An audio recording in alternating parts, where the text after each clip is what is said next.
Right here, we don't have much of this. This is red elderberry. It's a native plant. It's probably getting choked out by this Japanese barberry that's taken over. So I really should have some bypass pruners on hand and just cut all that barberry down. There was also a tree up there I found in a muir cork tree. It's very similar to a white ash. I thought it was. It was pretty big though, but after looking into it more, I used Seek. Seek, it took a long time for Seek to identify it because I think it has so many lookalikes, and it thought it was a muir cork tree, and I looked it up and it was. So I got this vine, but right here is an ash tree. And it's alive, and it's probably the biggest one that's alive that we have on the property. I really don't know how it's made it this long, but it's definitely growing in some strange ways. So you see here, this branch is still alive over here, but then the rest of it, yeah, it's alive. Yeah, really surprised. It's not all that old, but still much older than the other ones. And here we have the usual maples. And right here is a really big cherry. I don't know if you can tell, but that is a big cherry tree. And this maple grew right up through it.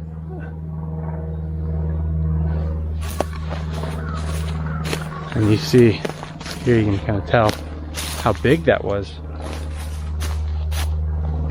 That one broke off, who knows how long ago.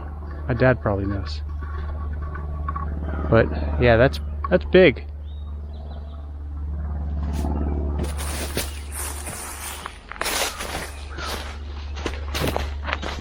Another big cherry.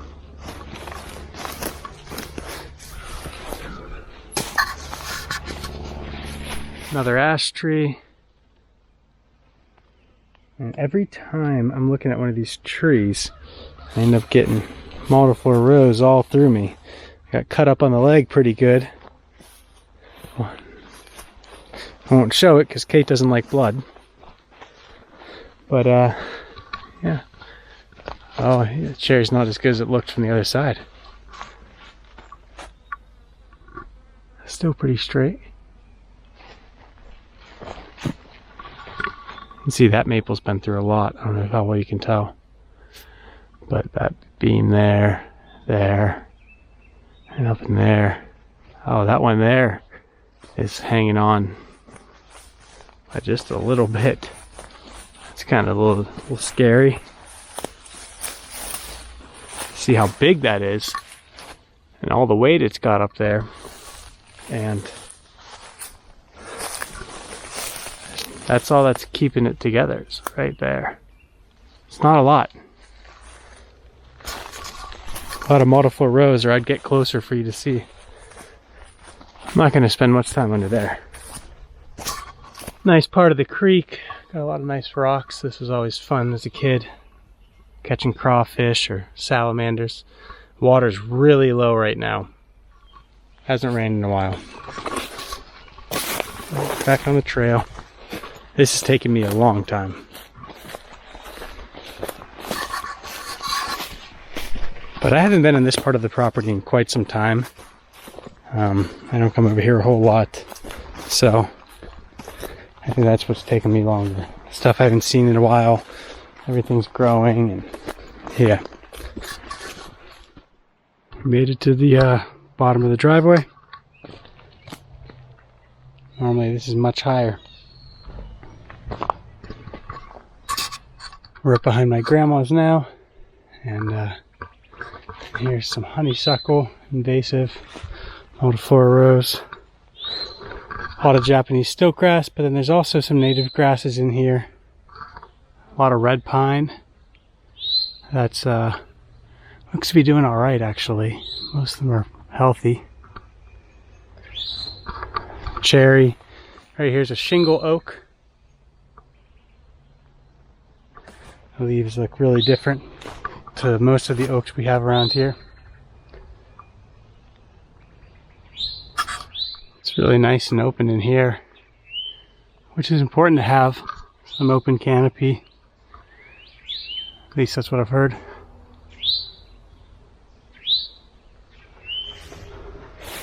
Got a lot of this grass here. It's called deer tongue. It's native.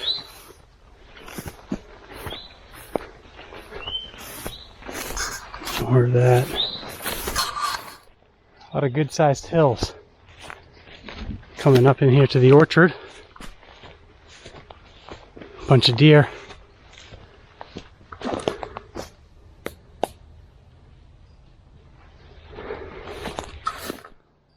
Got a nice shingle oak, cherries. I think that's a maple over there, I can't tell. Got looks to be a young sassafras tree. The deer love it in here.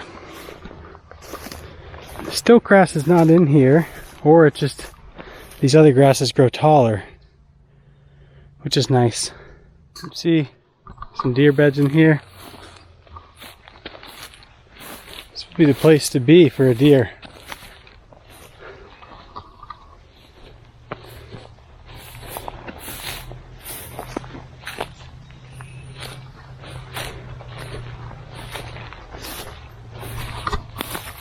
This is some sort of clover. I forget the name of it. Springbank clover, maybe? Springbank clover? Yeah, I think that's it. Most of these grasses are not native. Like this isn't native. However, this deer tongue is a native plant. And there's a lot of that.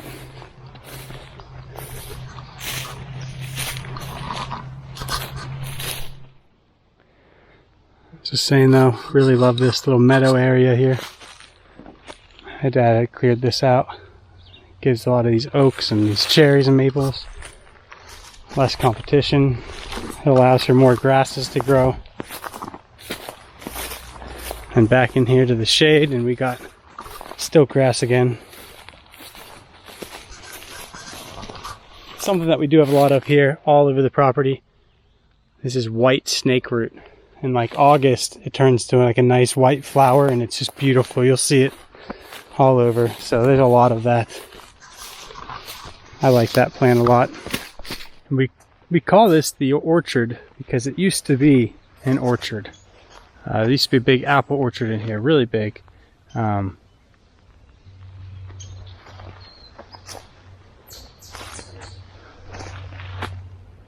a bunch of animals. I don't know what that is. Must be some birds. Anyway, so this used to all be apple trees. I never really knew when. I'd always heard it was a while ago. So, squirrels, that's what it was. So anyways, while I was up here, I just looked up the historicaerials.com, and it has like historical photos, satellite images. And so I just did that. And all in here, so there's a field over there, but everywhere in here was apple trees. And really, the last picture where you can clearly see them was about 1993, but it looks like they were planted around 52. Maybe even like the image from 1947. I think you can see them as maybe like small dots. You can see dots, right? So they must have been planted around that time, late 40s, early 50s. And then 1993 was the last time. And then everything else since then. It doesn't have a yearly photo, so it goes from 1993 to 2004. And then 2004, you can see like a canopy of just everything else. And I would show you, but it's just going to give away like a whole address, and we're not going to put all that out there. But yeah, I thought that was just real interesting how much it's changed. And really, and it makes sense though, because I mean, none of these trees are that big. There's a few, but they're all younger trees. And it looks like there's a lot of sassafras actually, like right in here. That's a sassafras. These three are.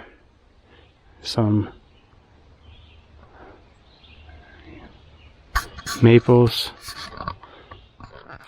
Then as you get further down the hill, we get some bigger oaks that are clearly older. Maybe down in here that have been around longer than those than the orchard. Which the orchard, again, probably like the 50s it was planted, early 50s I think. I need to find out exactly. I'll talk to my grandma, see if she remembers, if she knows the story, because I don't. Since I've been making app suggestions, if you have a smartphone, I highly recommend you get this. The Cornell lab, it's Merlin, it's the, what's the name of it here? Yeah, Merlin Bird ID, okay? So, you can identify any bird here. I'm out of so if you hit start bird ID, you'll go through, it'll ask you like the size, pick three colors that it had. If it had you can pick up to 3 colors. What it was doing, was it on like a power line, was it in the trees, the ground, flying, eating at a feeder. It'll ask you where it was and the date, and then it'll give you what it thinks it was, and it's really spot on. It gives you not one, but it'll give you multiple options, and then you can identify the bird, you can listen to its calls. It's very cool.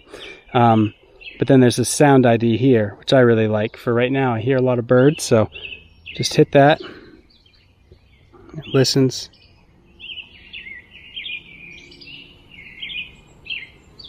So far it hears a robin. Red-eye vireo, downy woodpecker. So it'll pick up quite a bit. So then you stop, and then you can listen. You can go here to like red-eyed, I think it's pronounced vireo. It'll tell you where it is and everything. But you can play its sounds, and it's really cool. So then you can explore other birds in your area. But yeah. So whenever you click the bird, it'll normally bring up all of their sounds. But I just remember, this is a new phone, and I have to download these packs again. So they're free, but I can download, you know, Northeast, US, Canada, whatever. And then it will, right now I don't have great service, as you can tell. But anyways, when you do that, anytime you click on these birds, you can play all of their different calls, and it's very cool. So again, it's a new phone, so I have to re-download this. So that's going to download. It'll take a while with my service right now. But yeah, I highly recommend this app if you're interested in learning more about birds. This is that new trail that my dad put in last fall. Everything's working out well. Almost to the pond. I'm really excited about this find. You don't see this often. This is 2 young eastern hemlocks. They have a really low germination rate, and they're hard to reproduce on their own. They face a lot of disease and things like that, but really cool to see this.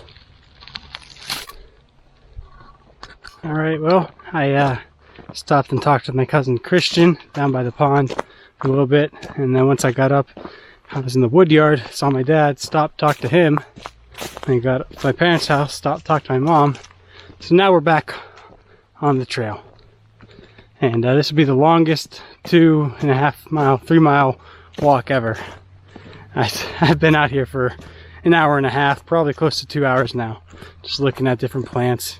Got plenty of stuff at home I should be doing, but it's nice to just take a little break. And then once I get home, we're gonna take the kids and go up to Moraine State Park, spend the evening up there. So they're napping. They should be up probably by the time I'm back. So hopefully Kate got a little break like I did. But yeah, we're back on the trail. And now that I'm in this part of the property where I spend a lot more time, I can move faster because it's, you know, I'm on this part of the trail every day, so nothing really too new. Whereas the other parts, like I said, I hadn't been there in a while, so I was really wanting to spend a lot of time looking at things, seeing how things have changed. If you remember, just a little bit ago, I just identified those 2 small hemlock trees. Well, I found a couple more, so there's about 4. There might even be more, which is exciting that they're starting to reproduce. However, right after that, I found a small chestnut tree. And my app Seek it's very accurate, but it's telling me it's an American chestnut. I don't believe it. I would love for it to be an American, but I don't want to believe it because it's probably not, because they're so rare. They definitely are still around, but the chestnut blight killed so many of them, so I just find it's probably not it. I don't really know how it would just start to grow. So I'm thinking it might be a Chinese. We have a lot of the Chinese, but the leaf definitely looked a little different. I took a lot of pictures, so sometime tonight I'll sit and study those and try to identify it. And I do have a friend who's a forester who I sometimes will go to whenever I need help identifying a tree. So I got a lot of pictures, every side of the leaf, every angle, and if needed, I'll reach out to him and he should be able to help me out. It'd be awesome if it was an American chestnut, but I'm not too hopeful on that. I'm gonna guess it's a Chinese, but we'll see. Anyways, mini cabins over there. White pine trees are down in here. I gotta water those again, or I got some more to water. But yeah, we're almost to my place now, and we're at 2.3 miles, so yeah, we're back. 2.53 miles. So 2.5 miles. About 2.55 miles. Yeah, good walk. It took me a long time. But yeah. Anyways, I think that's all we got. I hope you liked coming along with me on that walk. Hope it wasn't too boring. Might have been too long, and I apologize for that, but that's what happens. Anyways, thanks for watching. Don't forget to hit like, comment, subscribe, and we'll see you in the next video.